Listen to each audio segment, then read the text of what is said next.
Joshua was 9 years old and convinced that this Christmas would be the worst one ever. His mom was working the night shift at the hospital, his dad was stuck overseas with the army, and even the ancient goldfish had swum off to wherever goldfish go when they die. The house felt too big and too quiet, like a church nobody bothered to visit anymore. On Christmas Eve, after eating a sad bowl of cereal for dinner because who has energy to cook for one, Joshua sat on his bed with a sheet of notebook paper and a stubby pencil. He wrote the kind of letter only a heartbroken kid would dare to write. Dear whoever's in charge of Christmas magic, my name is Joshua Rivera and I'm trying really hard to be good but it's not working. Everyone's gone and the house is loud with quiet. If you have any extra magic left over after the happy kids get theirs, could you send some here? Even a little would be okay. I don't need toys. I just don't want to feel like the only kid in the world who got forgotten. Thank you, I guess, Joshua. He folded the letter into a lopsided square, slipped it under his pillow, and whispered, please, like someone might actually be listening.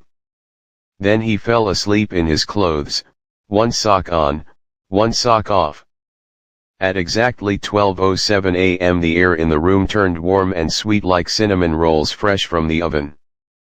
A soft pop, like champagne without the fizz, and suddenly the foot of Joshua's bed sagged under new weight. He cracked one eye open. A woman sat there in a red velvet coat trimmed with white fur, but the coat clearly hadn't been designed for someone with her generous figure. The top 3 buttons had surrendered hours ago.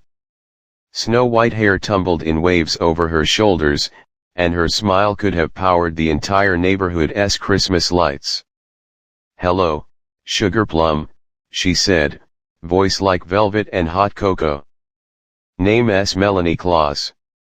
Folks up north call me Mrs. Melons Claus, and yes, before you ask, the nickname was Nicholas's idea and I let it stick because it makes him blush. Joshua sat up so fast he nearly launched himself off the mattress. You're Mrs. Santa. One and the same, darling. She winked, and actual glitter seemed to fall from her eyelashes. Santa's busy wrangling the reindeer they unionized last year, long story so I sneak out to handle the special cases. Kids whose hearts are cracking right down the middle. That's my department. Joshua stared. But I'm not little. I'm 9. 9 is exactly little enough, Mrs. Claus said gently. Now, scoot over. She patted the bed, and somehow there was plenty of room even though she took up a lot of space. Joshua scooted. She smelled like peppermint and pine needles and something warm he couldn't name. Magic's not just toys and flying deer, she said, reaching into her coat and producing a thermos big enough to bathe a cat in. Sometimes it's someone showing up when you ask the universe for literally anyone. She poured steaming cocoa into the lid and handed it over. Tiny marshmallows shaped like stars floated on top. Joshua took a sip and felt the lonely ache in his chest loosen, just a little. They talked until the clock downstairs struck 3. She told him about the year the elves went on strike for dental, about the reindeer who only answers to Karen, about how Santa still cries at the end of It's a Wonderful Life.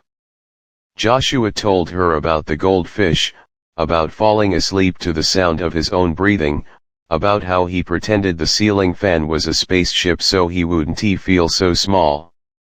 At some point, Mrs. Melanie Claus tucked him in properly, both socks now mysteriously on the correct feet, and sang a lullaby in a language that sounded like snow falling upward. Just before Joshua drifted off, she leaned down and kissed his forehead. Her lips left the faintest taste of sugar cookies. Christmas isn't a day, sweetheart, she whispered.